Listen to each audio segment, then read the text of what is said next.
A very warm welcome to everyone. Myself NISSI from NISSI department. Today let us solve a problem on FIR filter design, which is problem number 10.1b from Digital Signal Processing by John G. Proakis. The specifications of the given filter are as shown.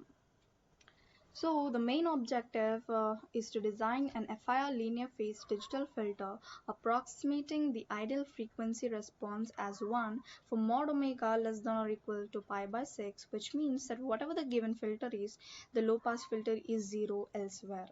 And the other condition is number of taps to be used is 25 and the window to be used is rectangular window.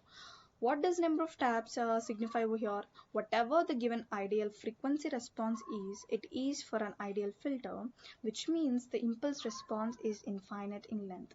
We have to design finite impulse response, and number of taps will tell us how many impulse response we need to take. So over here they have mentioned 25 taps. So we need to take 25 impulse responses. So how do we design this filter? First, we need to take the time domain representation of the ideal filter. Once whatever the time domain representation of the given low pass filter is, which is sinc function. So whatever sinc function we will get, it will be in infinite in nature. So we have to build a finite impulse response. So now we are multiplying with the window function, which is rectangular window. We are taking n is equals to minus 12 to 12 because we need 25 taps. Once we multiply this ideal impulse response with a window function, whatever the resulting will be, it will be the filter response with 25 impulses. But the main problem over here is practically implementable filters must be casual. Casual in the sense they must be 0 for n is less than 0. So we need to shift the graph 12 units to the right. In the sense n is equals to minus 12 to 12 must be made to n is equals to 0 to 24.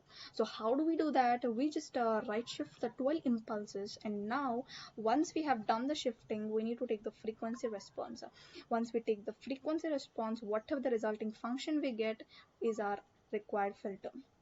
So based on the above details that we have gone through, let us execute and run the code in MATLAB. So this is a MATLAB code, and in order to save the time, I've already executed the code in the MATLAB. So this is the code.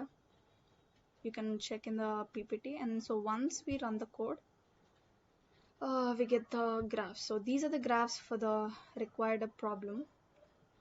Thank you so much.